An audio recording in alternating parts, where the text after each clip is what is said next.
ناظرین آداب، آئیے آج بات کرتے ہیں عادل شاہی سلطنت کے شیعہ ہونے اور شیعت کی ترویج میں یوسف عادل شاہ کے کردار اور امامیہ عقیدے کے رواج کے بارے میں۔ یوسف عادل، جو عادل شاہی سلطنت کا بانی کہا جاتا ہے، دراصل سنی مسلک کا پیرو تھا جس نے شیعی عقیدہ اختیار کر لیا تھا اور پھر اس عقیدے کو جہاں تک ممکن ہو سکا اپنی حکومت میں ترقی دی۔ البتہ اس زمانے میں ہر طرف تصوف کا غلبہ تھا، لہٰذا شیعی عقیدہ بھی تصوف کے اثر سے آزاد نہیں ہو سکا اور تمام امامیہ مراسم پر صوفیت غالب رہی۔ اگرچہ یوسف عادل شاہ نے اپنی زندگی میں شاہ کا لقب اختیار نہیں کیا، مگر اس کے جانشین اپنے نام کے ساتھ شاہ لکھنے لگے، جس کے بعد اس سلطنت کو عادل شاہی سلطنت کہا جانے لگا۔ یہ بھی یاد رہے کہ اس زمانے میں شیعت کے واضح خد و خال پر کوئی تاریخ روشنی نہیں ڈالتی، جیسا کہ محمد حسین آزاد نے دربار اکبری میں میر فتح اللہ شیرازی کے تذکرے کے ضمن میں تحریر کیا ہے کہ عادل شاہی سلطنت میں شیعی خد و خال واضح نہیں تھے، جس سے تنگ آ کر میر فتح اللہ شیرازی آگرہ اکبر کے دربار میں چلے آئے تھے۔ ایک شیعہ ریاست سے سنی ریاست میں کسی شیعہ عالم کا چلے آنا بہت کچھ بیان کرتا ہے، جس پر آئندہ گفتگو ہوگی۔ بہرحال آئیے پہلے بات کرتے ہیں یوسف عادل شاہ کی ابتدائی زندگی کے بارے میں۔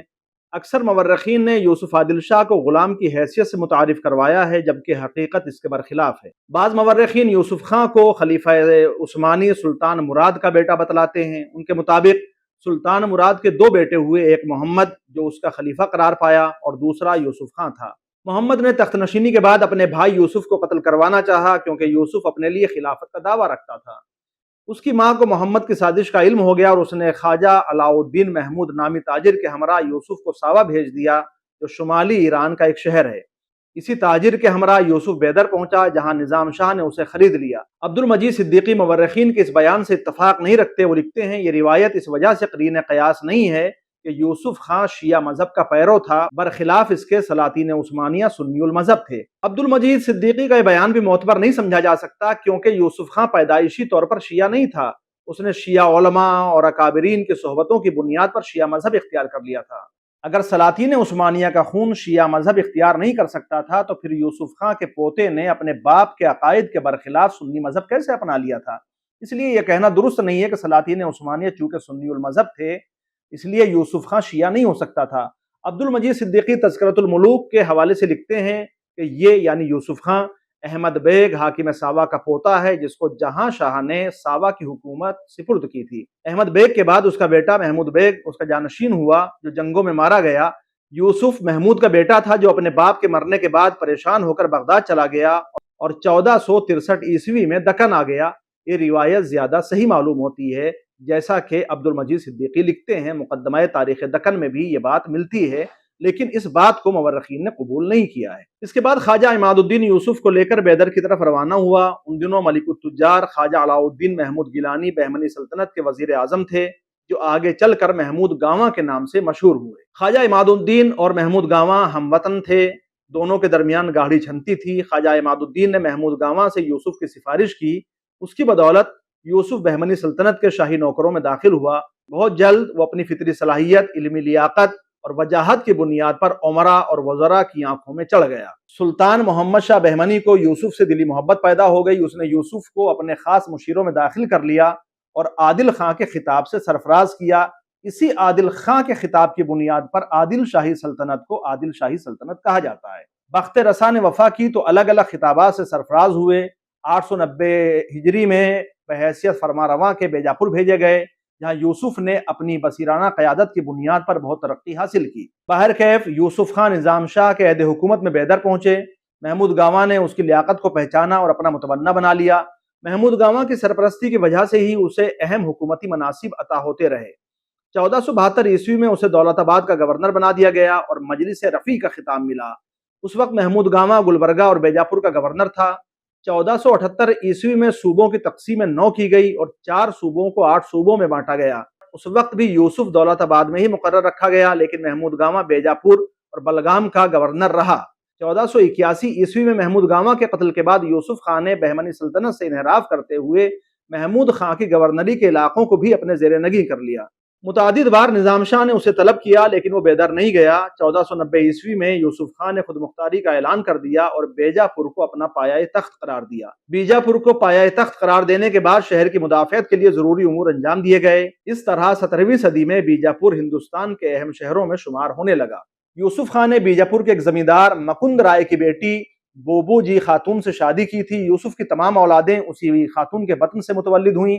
اسماعیل عادل شاہ بھی اسی خاتون کے بطن سے پیدا ہوا جو یوسف کے بعد تخت بادشاہت پر بیٹھا، جیسا کہ شاہ طاہر نے اپنے مکتوبات میں لکھا ہے اور جس کا ذکر فرشتہ نے اپنی تاریخ میں کیا ہے۔ یوسف عادل شاہ جس عہد میں جلاوطنی کی زندگی گزار رہا تھا، اس نے خواب میں حضرت خضر کو دیکھا، جنہوں نے اسے عظیم سلطنت کی بشارت دیتے ہوئے کہا کہ اقتدار کے حصول کے بعد ہرگز خدا کو فراموش مت کرنا، ہمیشہ سادات اور اہل بیت کے محبوں کی تکریم و تعظیم کرنا اور ائمہ اثنا عشر کے مذہب کو دنیا میں رواج دینے کی کوشش کرنا۔ جب یوسف عادل شاہ کی حکومت کو استحکام حاصل ہوا اور اس نے داخلی یورشوں پر قابو پا لیا، اس نے پہلی کوشش یہی کی کہ خواب کی تعبیر کو پورا کیا جائے۔ فرشتہ لکھتا ہے کہ یوسف عادل شاہ وہ پہلا فرمانروا ہے جس نے ہندوستان میں ائمہ اثنا عشری کے نام کا خطبہ پڑھوایا اور شیعہ مذہب کو اپنے ملک میں رواج دیا، لیکن اس بات کا ہمیشہ خیال رکھا کہ شیعوں اور سنیوں کے درمیان کوئی اختلاف پیدا نہ ہو۔ جب یوسف عادل شاہ نے حکومتی سطح پر شیعہ عقیدے کے رواج کے بارے میں اپنے امیروں اور وزیروں سے مشورہ کیا تو سب نے اس اقدام سے باز رہنے کی تاکید کی۔ اس کے بعد مخلصین نے مشورہ دیتے ہوئے کہا کہ ابھی حکومت کو پورا استحکام حاصل نہیں ہوا اور محمود شاہ بہمنی جو سلطنت کا اصل وارث ہے ابھی زندہ ہے۔ گو کہ یوسف عادل شاہ کے تخت پر بیٹھنے کے بعد محمود شاہ بہمنی کی کوئی حیثیت نہیں رہ گئی تھی، پھر بھی اس کے بہی خواہوں کی کمی نہیں تھی۔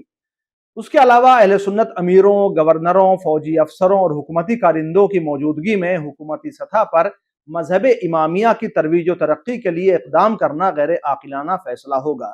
یہ بات اس کے امیروں اور وزیروں نے اس کو سمجھائی۔ فرشتہ کے مطابق اس وقت نظام الملک فتح اللہ عمادی اور امیر برید جیسے صاحب قدرت امیر مذہب اہل سنت کے پیرو تھے، جن کے رہتے ہوئے مذہب امامیہ کا نفاذ ممکن نہیں تھا۔ اس طرح ملک میں فتنہ و فساد ہوتا اور مسلکی انتشار پیدا ہونے کا خطرہ بھی موجود تھا۔ بادشاہ اپنے مشیروں کی رائے پر کچھ دیر تک غور و خوض کرتا رہا۔ اس کے مشیروں کی رائے مقتضائے زمانہ کے مطابق اور حکومتی مفاد میں تھی۔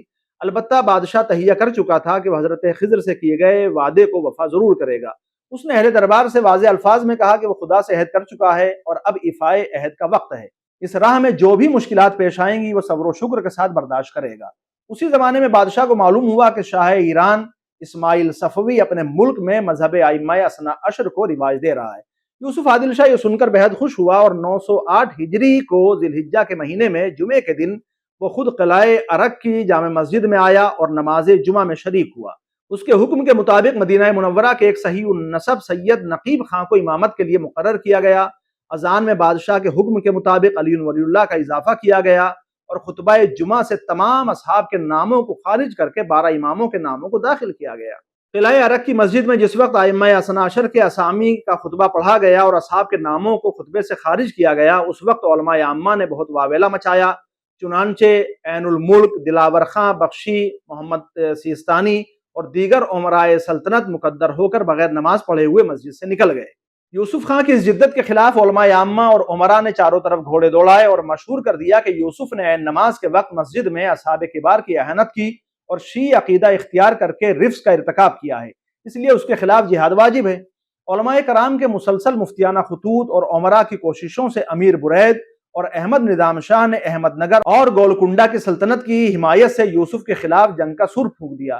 یوسف نے تازہ سلطنت کی باغ ڈور سنبھالی تھی، اس لیے وہ بیک وقت 4 ریاستوں کے مقابلے کی تاب نہ لا سکا۔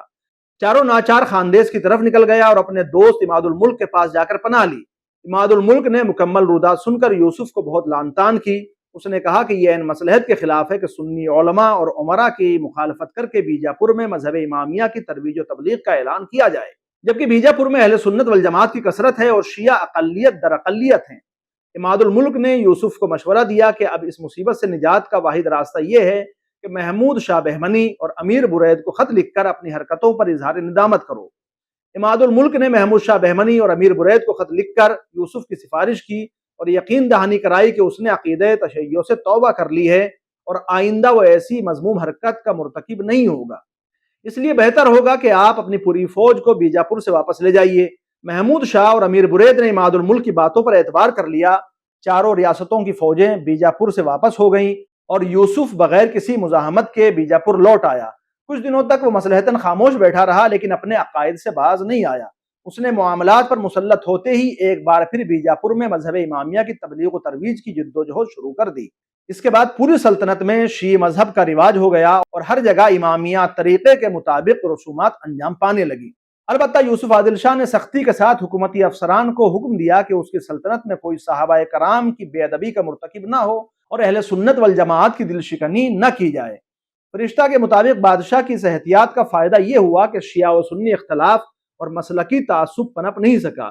ہر کسی کو یہ اختیار دیا گیا کہ وہ اپنی اپنی عبادت گاہوں میں سکون و اطمینان کے ساتھ اللہ کی عبادت کریں۔ ایک فرقہ دوسرے فرقے کی اہانت کا کوئی کلمہ زبان پر نہیں لا سکتا تھا۔ حنفی و شافعی باہم شیر و شکر رہنے لگے اور کسی کو یہ اجازت نہیں تھی کہ اپنے مسلک کی افضلیت کے قصیدے علی اعلان پڑھتا پھرے۔ بادشاہ کی احتیاط اور ہوشیاری کا نتیجہ یہ ہوا کہ تعصب کا قدم درمیان میں نہ آ سکا اور شیعہ و سنی دونوں ایک دوسرے سے شیر و شکر ہو گئے۔ شیعی، حنفی اور شافعی ایک دوسرے سے محبت اور احترام کے ساتھ ملتے تھے اور باہم کسی طرح کا کینہ و بغض ایک دوسرے سے نہ رکھتے تھے۔ یہ فرشتہ نے اپنی کتاب میں اپنی تاریخ میں تحریر فرمایا ہے۔ یوسف عادل شاہ کی وفات کے بعد اس کا بیٹا اسماعیل عادل شاہ تخت نشین ہوا، جس نے اپنے باپ یوسف عادل شاہ کے عقیدے کی پیروی کی اور شیعی مذہب پر عمل کرتا رہا۔ 941 ہجری میں اسماعیل عادل شاہ کی وفات ہو گئی۔ اس کے بعد اس کا بیٹا ابراہیم عادل شاہ تخت نشین ہوا، جو بے انتہا متعصب تھا۔ اس کے بارے میں فرشتہ نے لکھا ہے کہ ابراہیم عادل شاہ وہ پہلا شخص ہے جس نے باپ دادا کے مذہب سے کنارہ کشی کی اور 12 ائمہ کے نام خطبے سے نکال کر امام ابو حنیفہ کا مذہب جاری کیا۔ ابراہیم نے فرقہ امامیہ کے تمام رسم و رواج برطرف کر دیے اور حکم دیا کہ تاج سرخ 12 گوشہ جو اس زمانے میں فرقہ امامیہ کا تمغہ افتخار تھا کوئی اپنے سر پر نہ رکھے۔ یہ فرشتہ نے تحریر کیا ہے۔ اس سے بھی اندازہ ہوتا ہے یہ جو تاج سرخ 12 گوشہ ہے یہ ضرور ائمہ اثنا عشر کی یاد میں تھا، لیکن یہ تصوف کی بھی یادگار ہے اور صوفیوں نے اس چلن کو فروغ دیا تھا۔ ابراہیم نے ان تمام امیروں اور سرکاری منصبداروں کو معزول کر دیا جو شیعی عقیدہ رکھتے تھے اور ان کی جگہ پر اہل سنت افراد کو دوبارہ مقرر کر دیا۔ اس نے فارسی زبان کے سرکاری حیثیت کو ختم کر کے اس کی جگہ مقامی زبان کو رائج کیا۔ اس نے برہمنوں کے اختیار میں بے پناہ اضافہ کیا اور اپنے باپ دادا کے زمانے سے چلے آ رہے تمام قاعدوں کو ختم کر دیا۔ 956 ہجری میں ابراہیم کی موت ہو گئی۔ اس کے بعد میر فتح اللہ شیرازی کی کوششوں سے علی عادل شاہ تخت نشین ہوا، جبکہ اس کا باپ ابراہیم علی عادل شاہ کے عقیدے کی بنیاد پر نہیں چاہتا تھا کہ وہ تخت پر بیٹھے۔ یہی وجہ ہے کہ اس کو پائے تخت سے دور ایک قلعے میں نظر بند کر دیا گیا تھا، مگر اس کو یہ معلوم نہیں تھا کہ جس عالم کو اس نے اپنے بیٹے کا تعلق مقرر کیا ہے وہ بھی شیعہ ہے، یعنی میر فتح اللہ شیرازی۔ آج کے لیے اتنا ہی کافی ہے۔ انشاءاللہ آئندہ ہم علی عادل شاہ کی شیعت اور اس کے خدمات کے بارے میں تفصیل کے ساتھ آپ حضرات کی خدمت میں بیان کریں گے۔ تب تک کے لیے خدا حافظ۔